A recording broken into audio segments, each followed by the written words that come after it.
안녕하세요. 안녕하세요. 반갑습니다. 네. 제 이름은 켄트 김이라고 하고요. 한국 이름은 김형섭이라고 합니다. 자, 오늘 처음 첫 강의인데 오늘의 주제는 제가 어떻게 하버드에 가기 전까지 한국에서 어떻게 살았고 어떻게 고등학교 1학년 때 미국에 가서 3년 만에 하버드에 들어가게 되었는지를 샅샅이 낱낱이 다 공개해 드리겠습니다. 딱 보시면 제가 공부를 열심히 하게 생겼나요? 네. 준비를 잘 해와서. 꼬마 때 저는 굉장히 만화책 그리고 오락을 좋아하던 아이였습니다. 유치원을 다니질 않았어요. 항상 이거 가지고 어머니랑 싸우고 했었는데 저는 유치원에 가고 싶었다. 어머니는 네가 가기 싫다고 했기 때문에 보내지 않았다. 지금 확인할 방법이 없어요. 기록을 하지 않았기 때문에. 초등학교 3학년 때까지 제가 방학 숙제를 한 적이 없습니다. 항상 탐구 생활은 아버지와 어머니의 몫이었어요. 저는 방학을 하면 항상 외갓댁에 놀러 가서 한 달 내내 아니면 한 달 반 정도 외가에서 무지막지하게 놀았습니다. 저는 외갓댁이 대구였어요. 어머님이 대구에서 이제 출생하셔서 방학에 가면 낮에는 오락실에서 살고 밤에는 만화책을 빌립니다. 근데 제가 사촌 동생이 한 20명이 있었어요. 그 중에서 제가 첫째, 외가 쪽에서 첫째였기 때문에 제가 거의 골목대장이었고 제가 애들을 끌고서 만화방에 가서 100권을 빌리면 매일매일 100권씩을 빌려가니까 아주머니가 40권을 덤으로 주세요. 그러면 만화책을 140권씩 30일 동안 봅니다. 그럼 매일매일, 자, 140 곱하기 30은? 얼마죠? 맞아요. 4,200권입니다. 학기 중에는 만화방이나 오락실을 가지 않았지만 방학 중에는 노는 때였어요. 죽으라고 놀았습니다. 제 사촌 동생들이 저랑 놀면 한 일주일, 2주일이 지나면 코피를 흘리기 시작해요. 그러면 저희 외삼촌, 외숙모가 이제 화를 내시면서 애를 데리고 가죠. 집에 가서 요양을 하면 한 1, 2주 지나면 다시 저랑 놀러 외갓집에 오곤 했습니다. 낮에는 오락실, 밤에는 만화책. 노는 것도 힘들어요. 그렇지 않습니까? 만화책을 막 140권씩 보게 되면 그렇게 편안하게 살았는데 탐구 생활도 아버지 어머니께서 다 해주셨는데 초등학교 3학년 때 갑작스럽게 부모님이 이혼하게 되셨어요.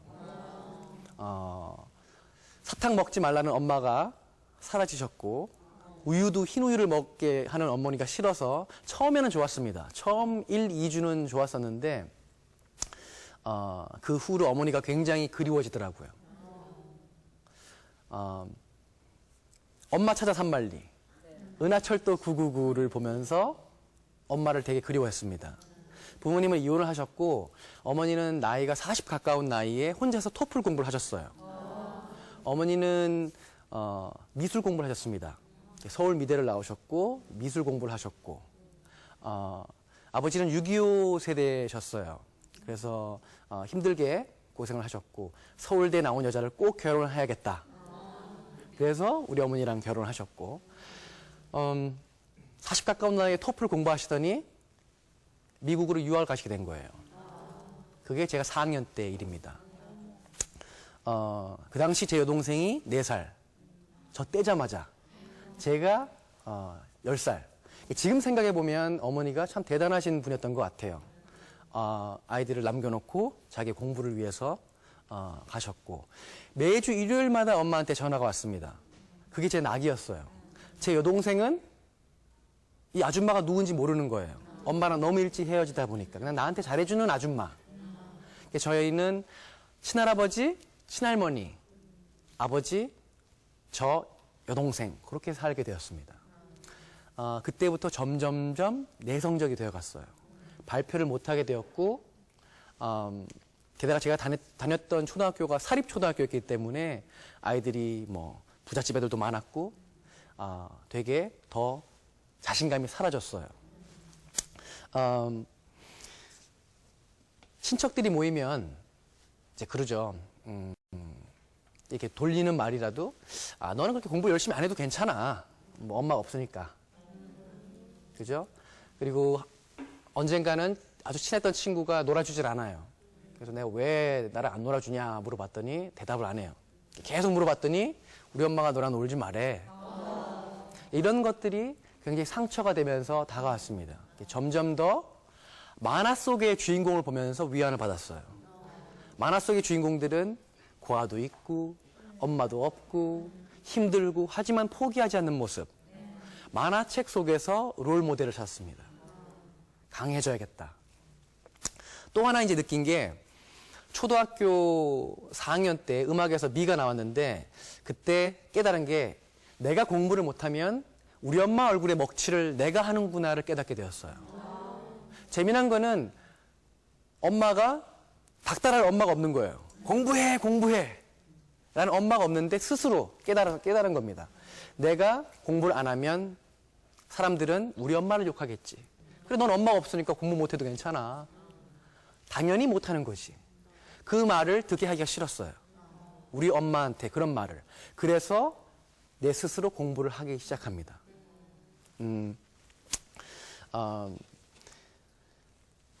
중학생이 되었어요. 그 전에 이제 6학년 때 혼자 공부를 해서 6학년 때는 엄마 없이 우리 반 반장도 되었고 야구부 주장도 되었습니다. 그래서 그때부터 스스로 공부를 내가 열심히 해야겠다. 중요한 거는 나를 사랑할 때, 나를 아낄 때 공부를 하고 싶어집니다. 많은 경우 엄마가 아이들을 공부하지 마, 공부해, 게임하지 마, 놀지 마, 계속 잔소리를 하기 때문에 더 싸움이 돼서 더 반항심으로 하려다 하다가도 안 하는 겁니다. 꼭 공부하려고 그러는데 엄마가 공부해 그러면 화나서 안 하는 거예요. 그러니까 엄마랑 아이와 싸움만 더 심화되지 실질적으로 공부를 안 하게 됩니다. 중학생이 되었어요. 초등학교는 사립초등학교였는데 중학교는 공립초등학교였고 남자만 다니는 학교였습니다. 3월이 되면 싸움의 시즌이에요. 엄청 싸우는 거예요. 서열이 나와야 되거든요. 그래서 못 볼 꼴을 많이 봤습니다. 느낀 게, 내가 커서 아빠가 되면은 정말 중학교는 싸움이 없는 중학교로 보내야지. 그런 생각을 하게 되었어요. 꼬마 때는 만화책이었다면 중학교에 넘어가서는 무협소설을 좋아하게 됩니다. 무협소설을 한 200권 정도 읽고 나면 장르를 섭렵하게 됩니다. 자기가 좋아하는 책, 그러니까 처음에는 만화책 좋습니다. 책을 좋아하게 만들면 뒤에 저절로 자기가 좋아하는 책들로 넘어가게 됩니다. 처음부터 세계 문학을 좋아하게 할 수가 없어요. 중요한 거는 단계별로 책을 좋아하게 하면 됩니다. 그 다음에 스스로 굴러갑니다. 무협소설을 200권 정도 보게 되면 뭐가 생기느냐. 200권 정도 보게 되면 그 다음에 읽기 싫어져요. 왜냐하면 그게 그 스토리이기 때문에. 그게 그 내용이기 때문에. 근데 뭐가 남느냐. 속독이 남습니다. 책을 빨리 읽게 되는 법. 중요한 거는 한 번도 저희 어머니나 아버지께서 만화책 보지 마라, 무협책 보지 마라 라고 하신 적이 없어요. 항상 그냥 편안하게 책 봐라. 그렇게 이제 쭉 똑같이 방학 되면 외갓댁에 가서 만화책 보고 무협책도 보고 오락도 하고 그렇게 살았습니다. 어떻게 보면 되게 평범하죠. 중3이 되었어요. 중3이 되어서 아버지께서 이제 7년 동안 이제 독서 공방을 하셨어요. 지금 제가 나이가 들고 보니까는 우리 아버지도 대단하시다. 새어머니랑 결혼을 해야겠다. 그렇게 말씀하시는 거예요. 그때 제가 중3, 제 여동생이 초등학교 3학년이었어요. 제가 그랬습니다. 저는 아주 멋진 아들이니까 아버지 재혼하십시오. 그 대신에 만일에 엄마가 저를 부르면 저는 미국에 가서 엄마랑 살고 싶습니다. 솔직히 어머니께서 아프리카에 있건 어디에 있건 엄마가 부르면 같이 살고 싶었어요. 최소한 한 번이라도. 엄마 곁에서. 그때 아버지께서 이제 그러시더라고요. 너 미국 가서 뭐 할래? 갑작스러운 질문에 제가 갑자기 예전에 텔레비에서 했던 하버드대의 공부벌레들이 얼핏 생각이 났습니다. 그래서 지나가는 말로 그냥 뭐 미국 가면 하버드나 가죠. 그렇게 말씀드렸더니 아버지께서 막 웃으시면서 야 임마 네가 이제 고1이야. 이제 중3 말이고 너 영어 한마디 할 줄 알아? 응? 너 공부 잘해? 미국에서 태어나도 가기 힘들다는 하버드를 네가 무슨 재주로 가? 어떻게 보면 굉장히 현실적인 답변이셨지만 그 당시에 저는 사춘기였고 그 말 한마디가 저를 바꿨습니다. 그 전까지는 그냥 어머니 먹칠 아내 드리기 위해서 공부를 했다면 갑자기 저는 그 당시에 뭐 하버드가 어디 있는지도 몰랐어요. 하와이에 있는 하버드? 뭐 어디 있는지도 몰랐는데 아버지께서 네가 어떻게 감히 하버드를 꿈꾸냐. 그 말에 동기부여가 되었습니다. 내가 반드시 들어가서 우리 아버지한테 보여드려야겠다. 증명해 보여드려야겠다. 아버지와의 어떤 대립인 거예요. 뭐 이렇게 폼을 잡고 뭐 우리 대한민국이 이바지하고 이게 아니라 우리 아버지가 못 들어간다니까는 가고 싶은 거예요. 좋아. 내가 반드시 하버드 간다. 근데 속으로 가만히 되새김질을 했어요. 꿀꺽 침을 삼키고. 그 후에 아버지께서는 얼마 후 이제 재혼을 하셨습니다. 재혼을 하셨고, 새어머니랑 같이 이제 살게 되었어요. 친할머니랑 살 적에는 도시락 반찬이 그렇잖아요. 6.25 세대니까는 항상 김치 깍두기, 그리고 밥, 김치 깍두기 밥 그랬는데 새어머니 오시고 나니까는 반찬이 총천연색이 되면서 그 당시엔 되게 중요했어요. 도시락 가져와서 탁 멋지게 탁 열면서 내 반찬 봐. 그게 은근히 또 자신감을 심어줍니다. 맞죠? 그렇게 해서 이제 고등학교 1학년 생활을 했는데 저는 신천중학교를 나오고 잠실고등학교를 다니다가 미국을 갔습니다. 잠실고등학교 1학년 때 부반장이 되었어요. 재미난 거는 제가 가만히 기억을 해보면 초등학교, 중학교 때까지의 공부는 벼락치기를 하면 됩니다. 그죠? 한국의 공부는 거의 다 벼락치기입니다. 놀다가 뒤에 몰아서 하는 거죠. 근데 중요한 컨셉 하나가 벼락치기는 뭐냐? 벼락치기는 그냥 늦게 공부를 시작했다라는 말이에요. 그러니까 갑자기 내가 능력이 많이 생겨가지고 뒤에 몰려야 나는 공부를 잘한다는 사람이 있는데 그거는 게으른 사람의 변명일 뿐입니다. 벼락치기는 늦게 시작했다는 말뿐이에요. 평상시에 안 하고 늦게 했다. 근데 중요한 거는 중학교 때까지는 벼락치기를 해도 점수가 잘 나옵니다. 저도 편안하게 그렇게 살았어요. 하지만 고등학교에 넘어가니까 선행학습을 저는 하지 않았거든요. 왜? 방학만 되면 만화책 봐야 되니까. 학원을 다니지 않았고. 하지만 고등학교의 수학은 선행학습을 해야 점수가 나옵니다. 요즘은 더 그렇죠. 요즘은 1년, 2년씩 하죠. 40점이 나왔어요. 부반장이 수학 40점. 선생님이 엎드려 뻗쳐. 하키채로 10대를 맞았습니다.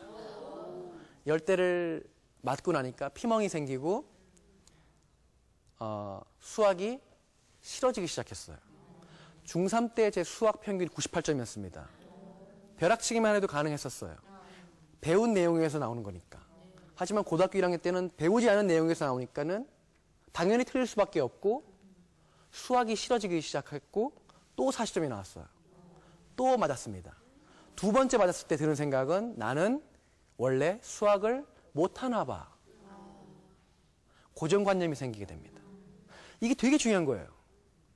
교육의 진짜 목적은 너 이거 못해가 아니라 아니야 할 수 있어. 개념을 잘 잡고 기초를 다지면 누구나 수학을 잘할 수 있어. 수학은 논리입니다. 그래서 철학과도 연관이 되고요. 화성학을 공부해보면 음악도 수학입니다. 다 연관이 돼 있어요. 경제학에도 수학이 들어가 있고, 그죠? 논리적이다라는 거는 사고를 수학적으로 계산해서 말하기 때문에 설득이 잘 되는 겁니다. 무슨 말이냐면 수학 40점 때문에 스스로 나는 수학을 못하나 봐. 이걸 못하나 봐. 그 사고방식이 제일 안 좋다라는 겁니다. 수학을 포기하게 됐어요. 아, 난 수학 싫어. 그러면서 나는 공부를 안 되나 봐. 자, 포기하겠다. 어차피 부모님도 이혼하셨고, 새어머니랑 살고, 홍쥐 팥쥐에, 예? 신데렐라에, 어떻게 보면은, 그렇죠? 삐뚤어질 요건들을 다 가지고 있습니다. 그 전까지는 버티며 살아왔는데 수학 40점 딱 받으니까, 자, 텄다 나는. 중요한 게 여기입니다. 포기하게 만들면 안 된다는 거예요. 그때 어머니한테 이제 말씀을 드렸어요. 수학 40점이 나왔다고. 근데 어머니께서 화를 안 내시고 그래서 뭐 되게 덤덤하게 받아들이시더라고요. 어머니께서 대구 분이시라서 괜찮다 한마디로 넘어갔습니다. 만약 그 상황에서 어머니께서 아휴 뭐 옆집 민수는 수학 100점에 전교 1등인데 넌 뭐니? 라고 비교를 하시면 제가 더 자신감이 죽었겠죠? 네. 우리 대한민국의 모든 아파트 옆집에는 전교 1등이 살고 있습니다. 동창회 갔다 오면 야 쟤는 저렇게 했다 쟤는 이렇게 했다. 자신감을 심어주는 엄마가 있고 자신감을 빼는 엄마가 있습니다. 되게 중요한 컨셉이에요. 자, 따라해 보세요. 애 믿은 엄마. 에디슨 엄마. 애 믿은 엄마, 에디슨 엄마. 이해가 되세요? 네. 애를 믿은 엄마가 에디슨을 만듭니다. 8살 때 에디슨이 학교에서 놀림을 당해요. 누구한테? 선생님한테. 선생님이 다른 학생들이 있는데 혼자 이렇게 세워서 너는 참 바보야, 멍청이야, 골빈 녀석이야. 많은 애들 앞에서 창피를 겪어서 집에 와서 엄마한테 그럽니다. 엄마 나 학교 안 가. 그 다음에 엄마가 책을 좋아하게 만들죠. 그 다음에 그 당시에 자연의 실험 학교라는 책을 읽더니 집에 있는 지하실에서 실험실로 바꿔가지고 실험을 시작합니다. 에디슨이 처음에 히트를 친 게 뭘로 했냐면은 쥐 잡는 걸 만들었어요. 금속판을 2개를 연결해가지고 쥐가 올라가면은 전기가 통해서 감전사를 하는 그걸로 히트를 쳐서 돈을 뒤에 벌게 되고 우리가 아는 영화 촬영기, 축음기, 요즘 MP3 에디슨이 만든 겁니다. 그죠? 우리가 보는 영화, 전구 다 에디슨이 만든 겁니다. 자, 엄마의 중요성이 그렇게 크다라는 것. 그래서 이제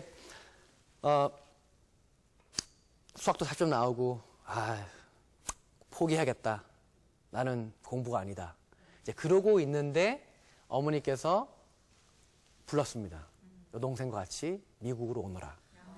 그게 고등학교 1학년 때 한 학기를 마친 후였어요. 1989년 10월 31일 날 미국을 건너가게 됩니다.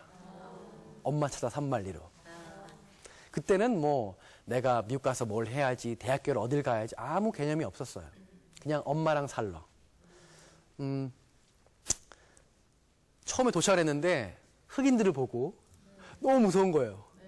미국 사람들도 너무너무 크고 너무너무 무서운데 첫날 우리 부동산 아주머니께서 주신 이불 한 장을 덮고서 저랑 제 여동생 엄마가 이불 하나 덮고 마루에서 잤습니다.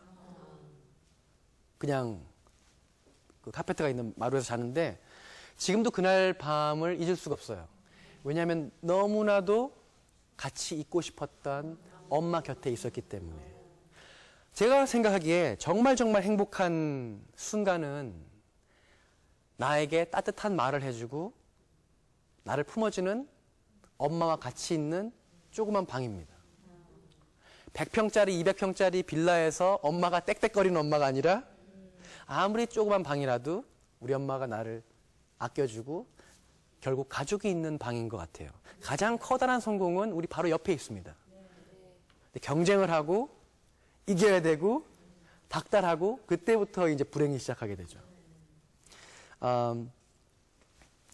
딱 미국 가서 이제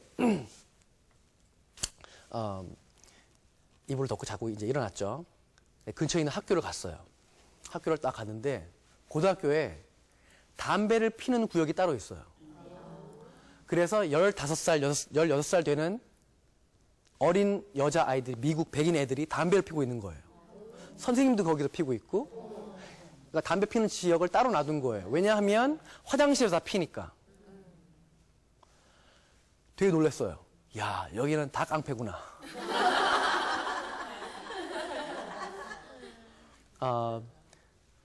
태권도를 배워야겠다. 그래서 동네 태권도장에 등록을 하고 이제 학교를 이제 가기 시작을 했는데 처음에 아무 말도 못 알아듣겠어요. 이제 ESL을 듣는데 공립학교였습니다. 거기에는 한국 학생들이 그 당시 한 20명밖에 없었어요. 그래서 공부를 이제 시작을 했는데 미국 간지 한 석 달 됐을까? 어머니께서 이제 그러시는 거예요. 어머니는 화가셨기 때문에 한국에 가서 그림을 팔러 갔다 와야겠다. 15일 정도. 여동생이랑 같이 집을 보고 있거라. 그 당시 여동생이 4학년, 제가 고등학교 1학년이었죠. 그 뭐 저야 아주 멋진 아들이니까 다녀오세요. 15일 정도야 뭐 같이 있으면 되니까. 근데 그 15일이 한 달이 되고, 두 달이 되고, 석 달이 되고, 넉 달이 되고, 거의 5달 만에 돌아오세요. 거의 반년을 못 돌아오세요. 왜냐? 우리 어머니가 비자 관계를 확실히 해놓고 갔지 않았기 때문에 가서 못 돌아오는 거예요. 비자가 안 나와서. 그게 소년소녀 가장이 된 거예요. 아니 엄마랑 살러 미국 갔는데 엄마는 한국 가버리신 거예요. 야, 초등학교 4학년이 있고 뭐 해 먹여야지. 그게 15일 동안은 괜찮은데 한 달, 두 달, 석 달, 넉 달 되니까는 내가 여기 왜 왔나? 우리 그 집주인이 유태인이었는데 이제 월세가 밀렸어요. 우리 집주인이 와가지고 야야야야야 이러는 거예요. 여동생 옆에 있으니까 제가 또 너무 이렇게 수월해질 수가 없잖아요. 그래서 딱 한마디 합니다. 땡큐. 근데 그 사람이 갑자기 한숨을 쉬더니 가버리더라고요.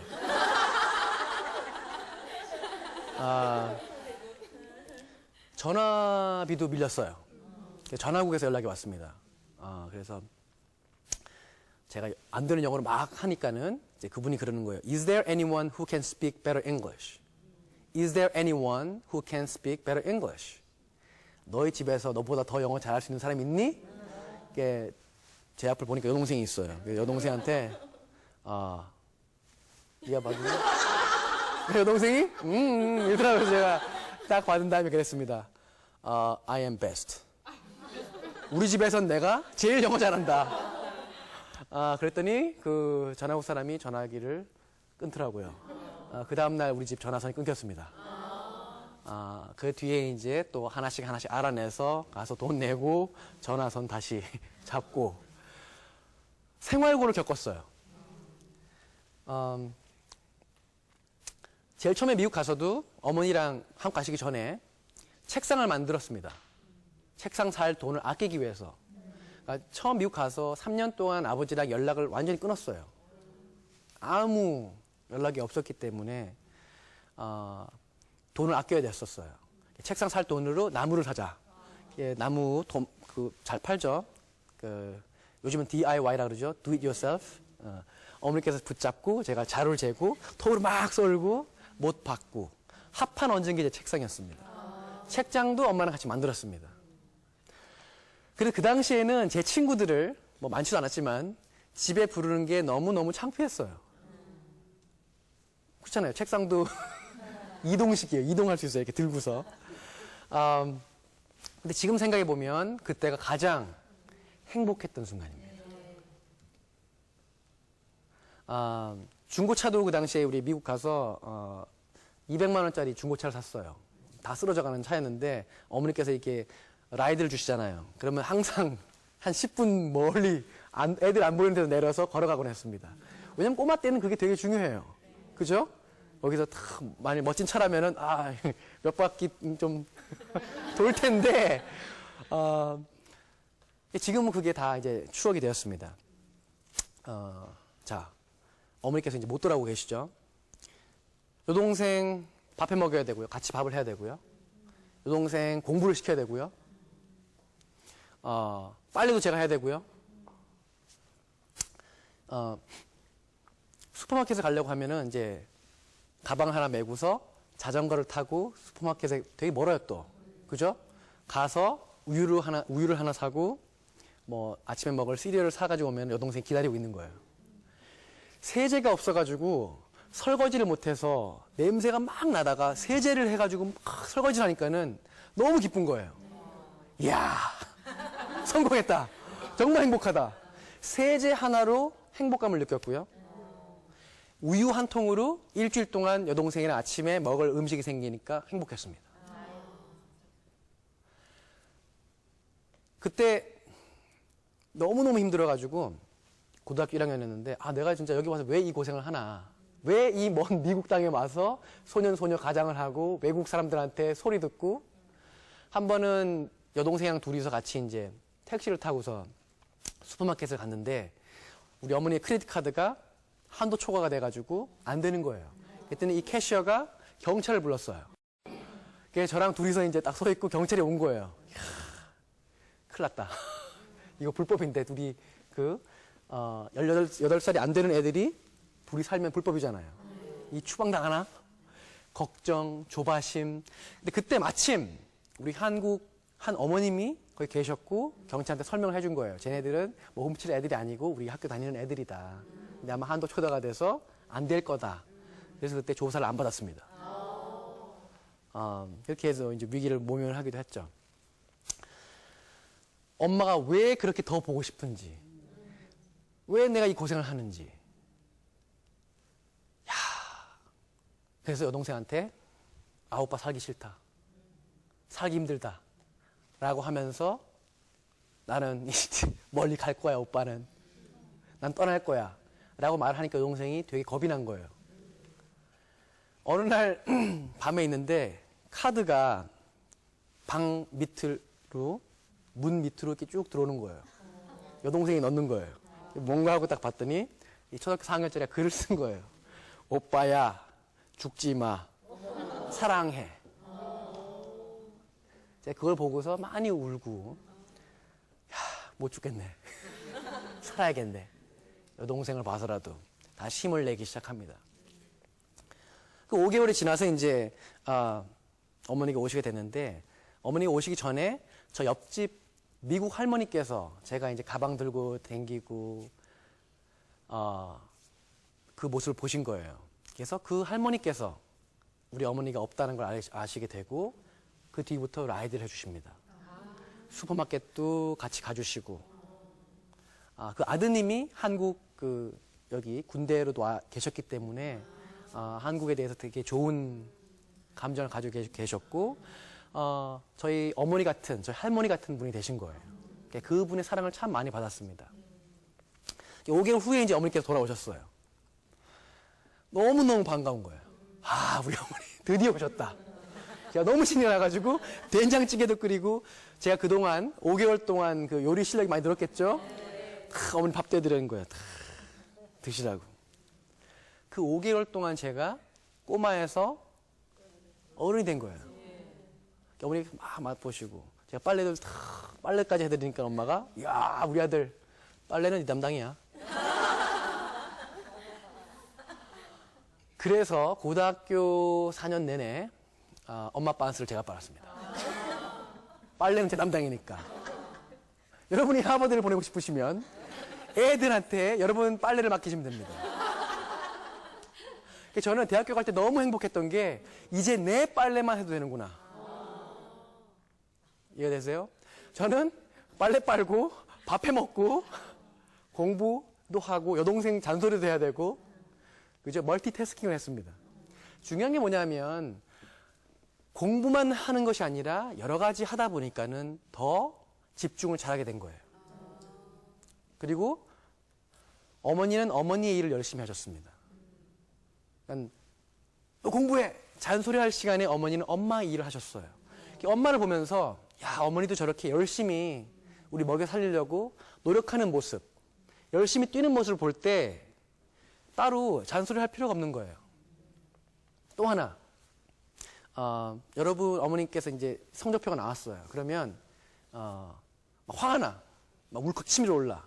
그때 연기를 하셔야 됩니다. 그때 그냥 우세요. 네. 하면서 성적표를 보시고 그냥 딴 말 하지 마세요. 그냥 딴 거 생각하셔도 괜찮습니다. 일단 우세요. 그러면 굉장히 찔립니다, 애들을. 여기서 너 공부를 안 했어. 어? 내가 남편 복이 없으니까는 자식 복도 없어. 이러면 가족 싸움만 돼요. 내 엄마가 그냥 보시고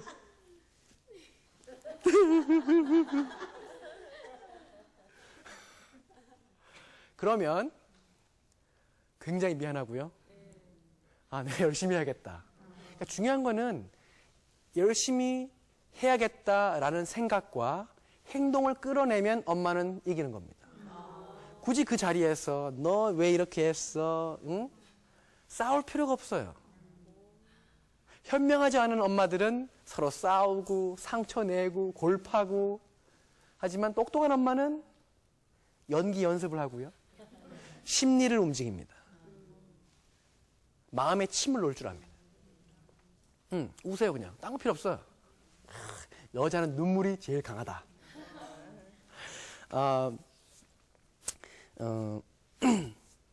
그래서 빨래 당번이 제가 됐죠. 어느 날 이제 학교를 갔다가 이제 집으로 이제 걸어오는데 백인 애들이 집차를 탁 타고 몰고 가면서 헤이 옐로우 몽키 그러는 거예요. 옐로우 몽키 go home. 노란 원숭아 집에 가거라. 근데 저는요 여러분들한테 정말 추천하는 게 인종차별을 강추합니다. 인종차별 당해봐야 됩니다. 전 너무너무 감사합니다. 그 애들한테. 왜냐? 인종차별 당했죠? 그때 행동 방향이 몇 가지가 나와요. 내가 따라가서 걔들과 싸운다. 근데 보니까는 걔들은 차도 있고 숫자도 4명이야. 따라가면은 일단 따라갈 수도 없고 야, 이 자식들아! 이러면 따라잡았다 하더라도 아마 맞을 거예요, 제가. 그리고 맞아도 내가 싸워도 여기는 이국 땅이니까 내가 불리해. 가만 생각해 봤어요. 그거는 좀 아니야. 똑똑하게 살아야지. 이런 와이트 몽키들. 내가 니들 와이트 몽키들이 정말 가기 힘들다는 학교를 가서 내가 정정당당하게 싸워서 이겨주지. 라는 생각이 들었습니다. 그게 더 큰 복수다. 근데 중요한 거는 인종차별을 당해보면 인종차별을 안 하게 됩니다. 그게 되게 중요한 것 같아요. 인종차별을 당해보고 그래봐야 그 사람의 마음을 이해하기 때문에 안 하게 되더라. 수업 시간에 이제 들어가면 선생님은 저한테 이런 생각이 들었어요. 백인 선생님도 있었고 흑인 선생님도 있었습니다. 저 선생님들은 나에게 A를 주기 위해 태어난 사람이다. 우리 아이들한테도 그걸 가르쳐 줘야 돼요.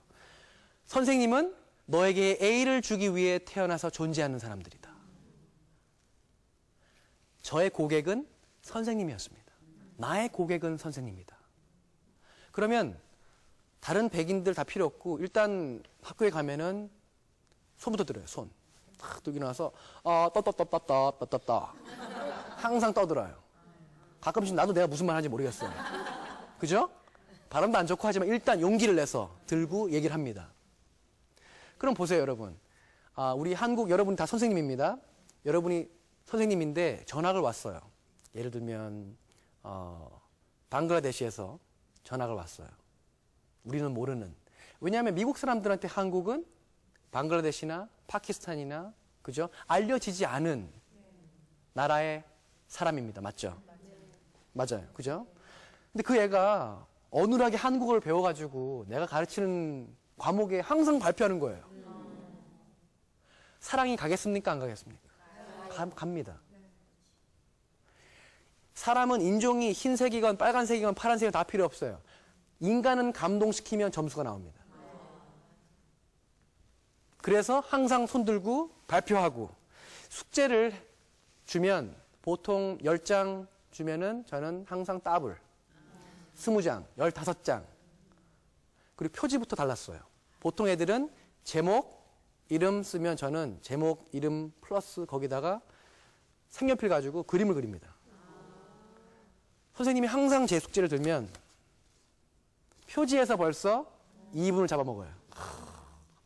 왜? 자기 시간에 이렇게 정성을 쏟아주는 사람이 없었기 때문에. 내가 정말 교사 생활을 하면서 이런 녀석은 처음 봤다. 내가 아마 교사가 된 이유는 켄트 너를 만나기 위해서였나 보다. 그런 마음이 들도록 고객 감동을 시키자. 저는 100점 맞아본 적이 없어요. 100점 맞는 게 소원이었어요. 항상 106점, 110점.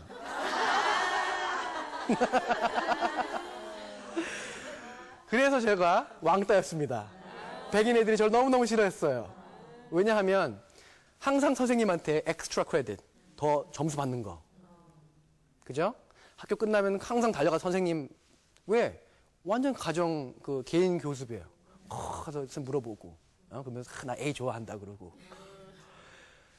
귀염을 떠니까, 그죠?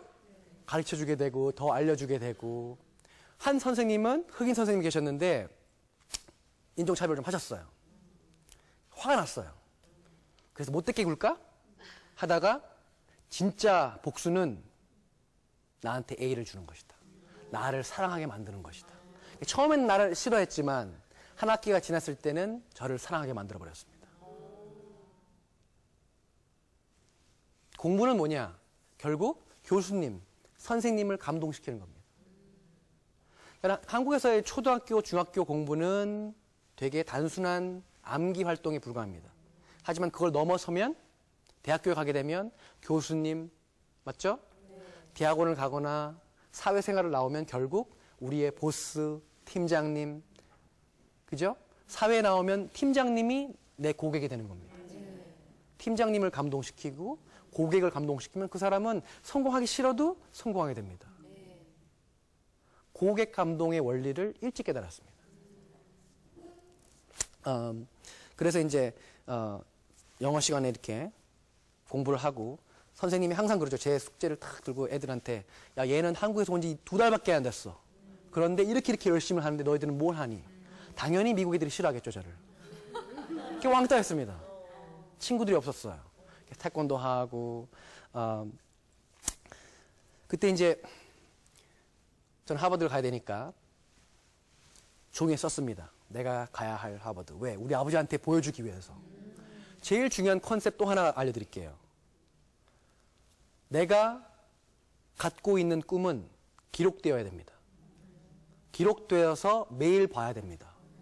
책상, 벽, 제 벽은 다 그런 문구로 적혀 있었어요. 내가 가야 할 학교, 하버드, 다른 아이빌리그 학교도 이름 적고 노력이 아니면 죽음이다. 근데 제가 붙여놓은 거예요. 항상 보면서 저를 체면에 거는 겁니다. 되게 중요한 컨셉이에요. 시각화를 해야 됩니다. 내 꿈을 매일매일 봐야 되고 기록되지 않은 꿈은 꿈이 아닙니다. 그건 망상입니다. 정말 중요한 꿈은 기록해서 붙여야 됩니다. 그죠? 그러면 그게 오게 되는 것 같아요. 시크릿 책 보신 분? 시크릿. 너무 강추합니다. 시크릿의 비밀이 바로 그거예요. 계속 원하고 긍정적인 마인드를 가지고 있으면 반드시 그렇게 되리라. 저도 시크릿 보면서 너무너무 섬뜩했는데 그걸 살아온 사람 중에 하나입니다. 여러분들이 항상 긍정적으로 우리 아이들은 정말 잘 될 거야. 우리도 잘 살 거야. 행복해질 거야. 그러면 그게 올 겁니다.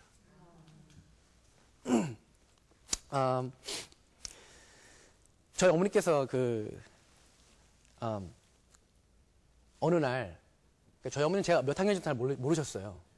솔직히 아셨겠지만 잘 모르셨던 것 같아요. 어느 날 막 오시더니 어머니께서 제 팔을 잡으면서 SAT를 쳐야 된다. SAT는 미국의 수능입니다. 야, SAT 시작하더라. 막 하면서 제가 어머니를 딱 잡고서 앉으라 그랬어요. 어머니.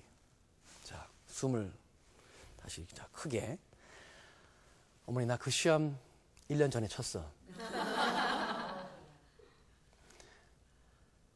갑자기 관심을 보이려고 하니까는 내가 엄마 그냥 살던 대로 그냥 살아. 내가 다 알아서 해. 왜냐하면은 보세요. 너무너무 잔소리를 안 하기 때문에 내가 알아서 내 미래를 챙겨야겠다. 신문을 보고 관련 서적을 제가 알아서 보면서 이렇게 하면은 자원봉사도 해야 되고 헌혈도 해야 되고 해야 될 것들이 많구나를 스스로 찾아가게 되었다는 겁니다. 떠먹이는 거는 뭐 물론 우리 한국에서도 사교육이 잘 돼 있고 학원이 잘 돼 있지만 정말 중요한 게 대학교 가고 나서 결판이 나죠.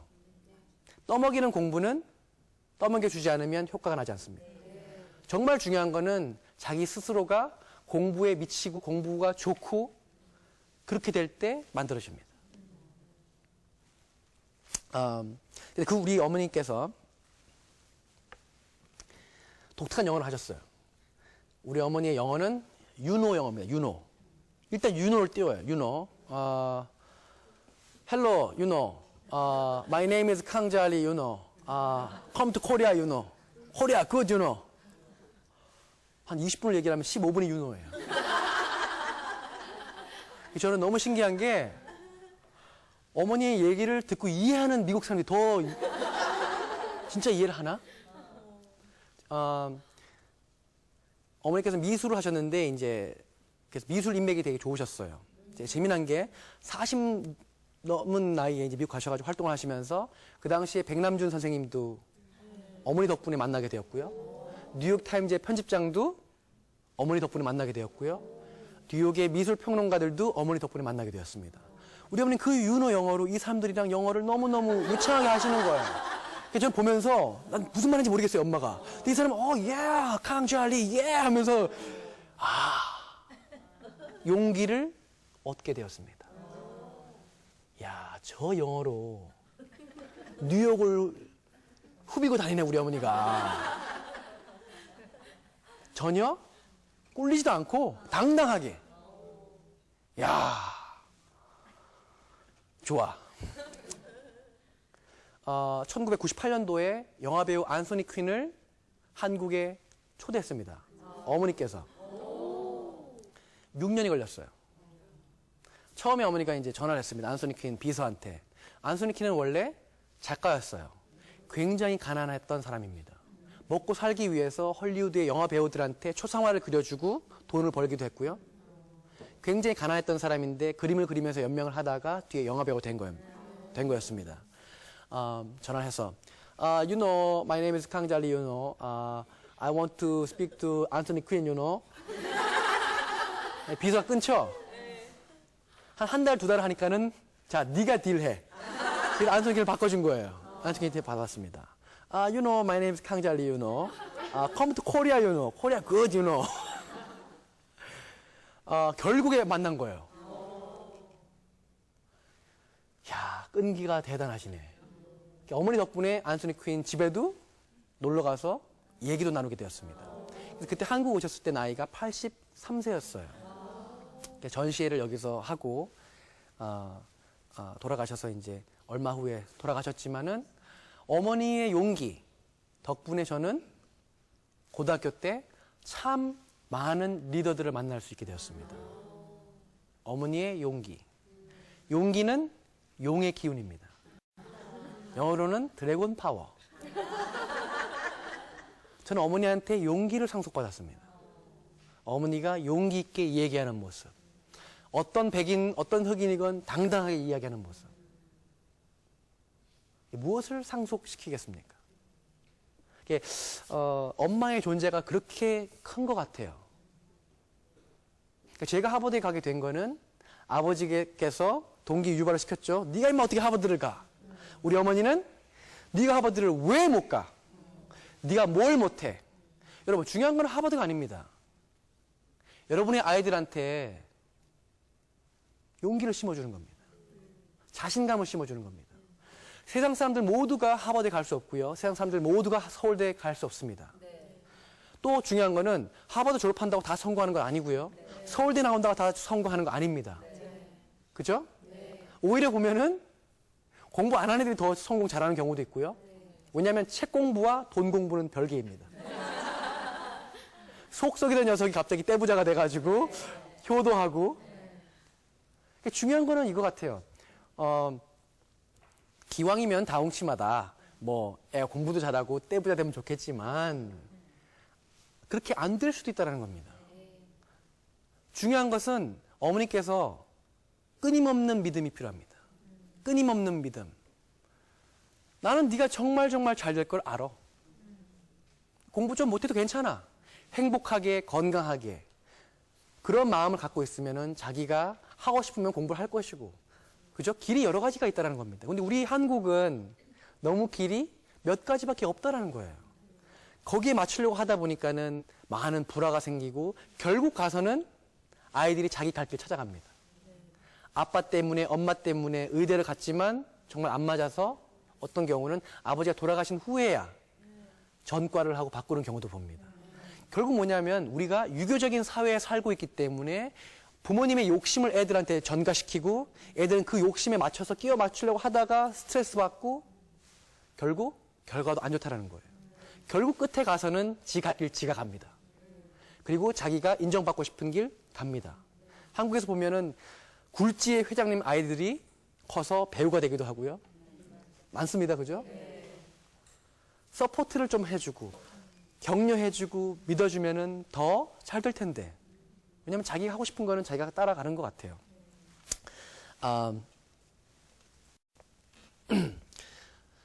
그렇게 이제 공부를 하고 있는데 미국에서 이제 형들을 만나게 됩니다. 아주 중요한 또 부분이죠. 여러분의 모든 아이들은 그죠? 무인도에서 클 수가 없습니다. 여러분의 아이가 아무리 착해도 주변에 안 좋은 형, 안 좋은 언니를 만나면 물들게 됩니다. 그죠? 그 당시에 이제 저를 좋아했던 한 형이 있었습니다. 우리 학교에 있었는데 그 형 같은 경우는 한국에서 이제 그 청소년 조직 단체에서 부회장직을 하다가 오신 분이에요. 예, 다른 직원들이 다 이제 그 사회에서 격리되는 장소에 끌려가셨기 때문에 이제 그분은 홀로 미국으로 이제 도피 유학을 오신 거예요. 근데 그 형님도 저를 참 좋아했습니다. 저를 전도하시려고 하는 거예요.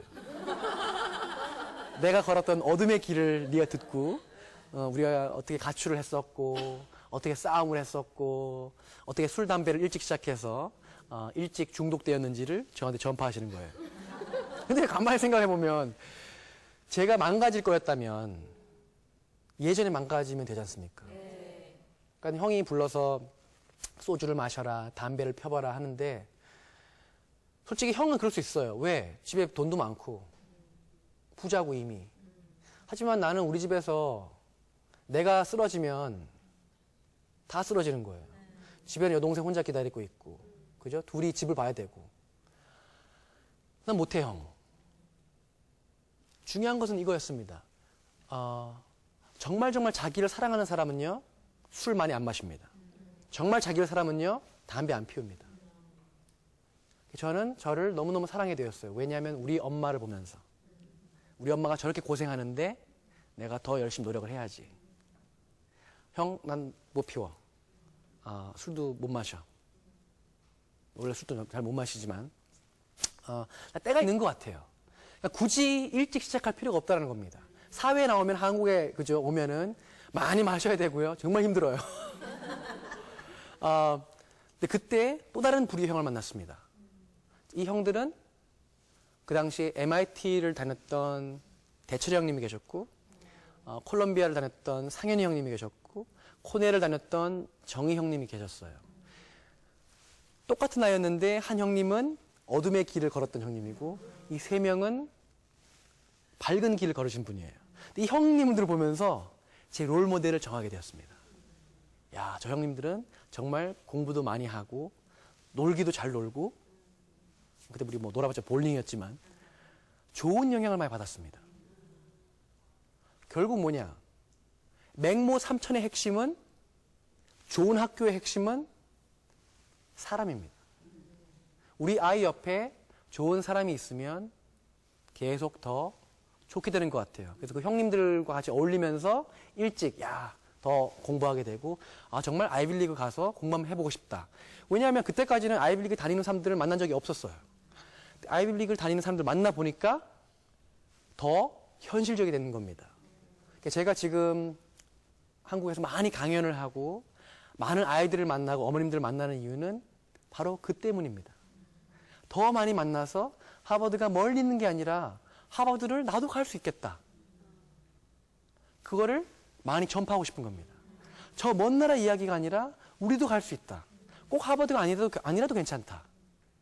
공부가 재미있는 것이다. 제가 배웠던 것들도 다 전파하고 싶은 겁니다. 제가 고등학교 공부를 하면서 아까 제가 울라고 그러셨잖아요, 제가. 그죠? 저는 외할아버지 덕분에 어떻게 보면 공부를 했어요. 고등학교 시절은. 외할아버지께서 생활비를 보내주셨기 때문에. 근데 우리 외할아버지께서 또 옛날 분이시니까 쉽게 또 생활비를 안 보내주시잖아요. 엄마 꼭 울어야 돼. 한 달에 한 번씩 어머니가 우시는 거예요. 어머니 우시는 소리를 들으면 내가 빨리 성공을 해서 우리 엄마 호강을 시켜드려야지. 엄마의 울음소리를 들으면서 공부를 했습니다. 그래서 울라는 거예요. 근데 제가 보기엔 어머니는 할아버지를 다루시는 법을 너무 잘 아셨던 것 같아요. 지금 생각을 해보면, 지금 다 추억입니다. 다 추억입니다. 그래서 제가 고등학교를 졸업했을 때 제 GPA, 제 평균 내신이 4.3이었고요. AP 과목을 8개를 들었습니다. AP 과목은 뭐냐면 대학교 과정을 고등학교 때 이수하는 것을 말합니다. 수학을 40점 받았었죠. 미국 가서는 수학 선생님이 못 푸는 문제를 풀었습니다. 왜냐하면 다 가르치고 공부를 시켰기 때문에. 그거는 제가 천재가 아니라 제가 똑똑한 게 아니라 재미나게 공부를 했기 때문입니다. 여러분의 애들도 다 천재성이 있습니다. 천재성을 찾아주는 게 엄마의 몫이고 아버지의 몫이라고 생각을 합니다. 우리의 아이의 천재성이 뭐냐? 찾아주는 것이 부모님의 역할. 엄마 아빠가 이걸 못했으니까 네가 이걸 해라. 이거는 뭐죠? 욕심을 전가시키는 겁니다. 분풀이를 하는 겁니다. 내가 못했으니까 네가 내 생명의 연장선이니까 내 꿈을 네가 대신 이뤄줘. 이거는 아니라는 거죠. 왜냐? 우리 아이는 우리의 소유물이 아니기 때문에.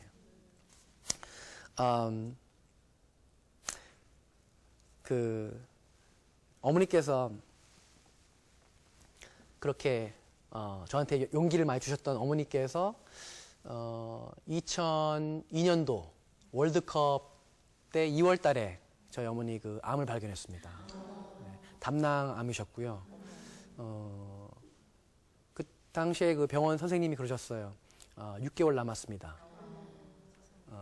2월 달에서 6개월이면은 8월 달이잖아요. 근데 6개월을 못 사셨어요. 석 달 만에 돌아가셨습니다. 그래서 5월 7일 날 아침 9시에 돌아가셨는데 그 당시 연세가 만으로 55이셨어요. 제가 나이 30에 돌아가셨는데 그 이후로 한 2년간을 방황을 했습니다. 살 의욕을 완전히 잃었고요. 모든 열정 그리고 엄마한테 못했던 것만 생각이 나더라고요. 내 엄마 속 썩인 것만 생각이 나고 그러다 보니까 제가 미워지고 술을 많이 마시고 많이 상처내고 정신 차리는데 2년이 걸렸습니다. 재미난 게 아들이 되게 약합니다. 남자가 원래 약해요. 잘 아시겠지만 집에서 이제 남편분들이나 다 큰 아들내미죠. 그 2년 동안 방황을 하고 나서 깨닫는 게 참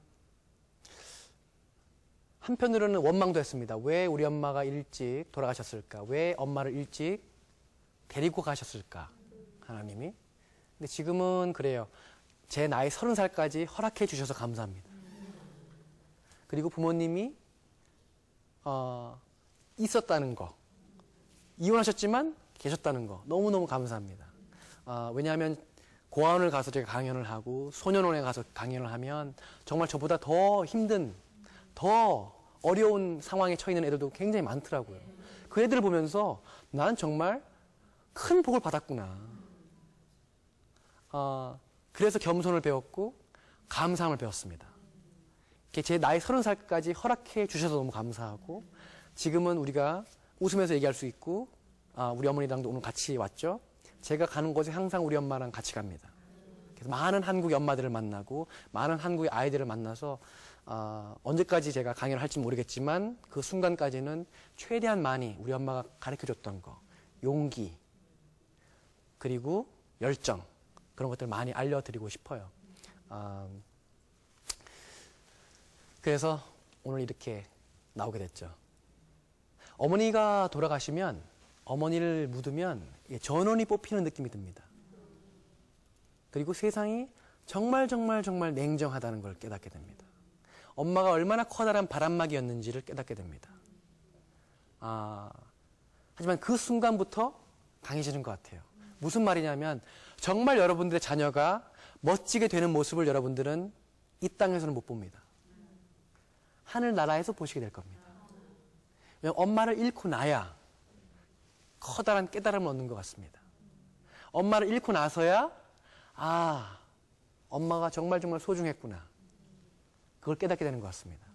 그래서 2005년도에 한국에 돌아와서 지금 아버지랑 새어머니랑 또 외할아버지랑 이렇게 자주 연락을 하면서 보게 되는 이유는 뉴욕에 제가 이제 있었는데 어머니를 한국에 묻으니까 영 허전하더라고요.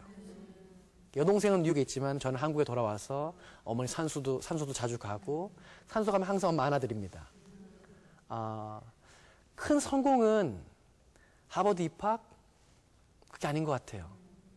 저는 그냥 엄마 보면서 열심히 살았고 하버드는 학교일 뿐입니다. 제일 커다란 성공은 학벌도 아니고 사랑인 것 같습니다. 여러분의 아이들이 사랑거리가 되어야지 자랑거리가 돼서는 안 됩니다. 그거를 깨달았습니다. 그래서 지금은 행복하게 살고 있습니다. 예.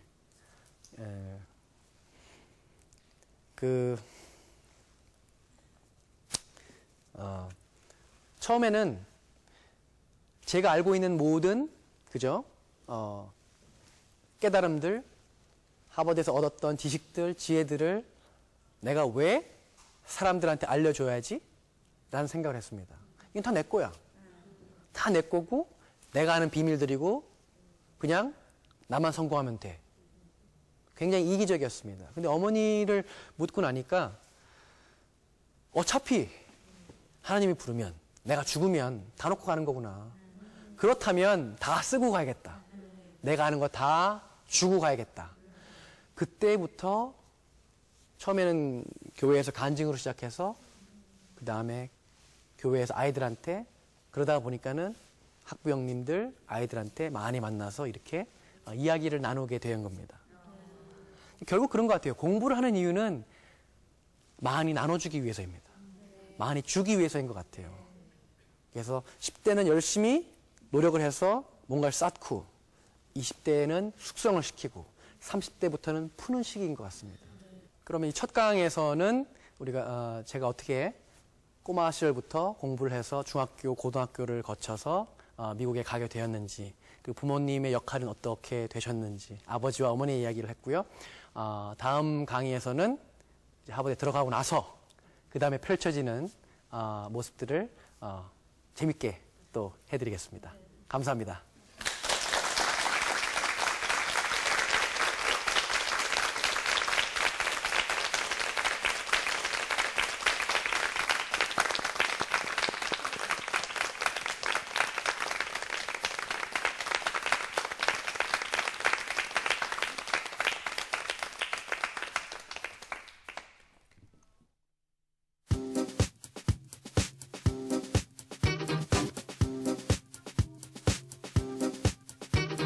고객님.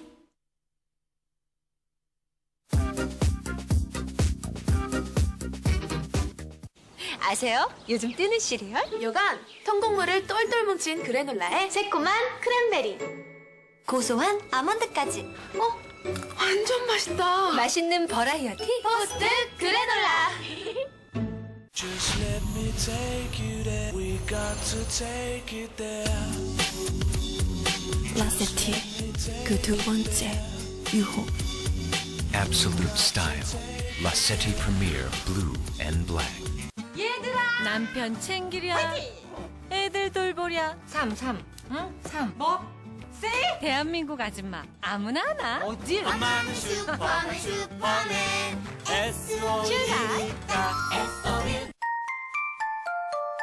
지칠 땐 하늘을 봐. 파랗게 깨어난다. 내 몸이 원하는 내가 찾는 아이. 아끼고 아껴온 당신. 당신은 페이프리가 아껴줄게요. 웅진코웨이 고객이니까요. 웅진코웨이 페이프리. 우리 결합상품은요, 가입 연수에 따라 할인이 다르고 가격수에 따라 요금 차이가 있고 사용 시간에 따라 하나도 안 복잡하지. 복잡한 결합 상품은 끝났다. 쿡과 쇼가 만나 쿡 3개 3만 원. 쇼 반값 쿡앤쇼. I'm your energy. I'm your energy. I'm your energy. I'm your energy. 나는 당신에게, 당신은 나에게. Yes,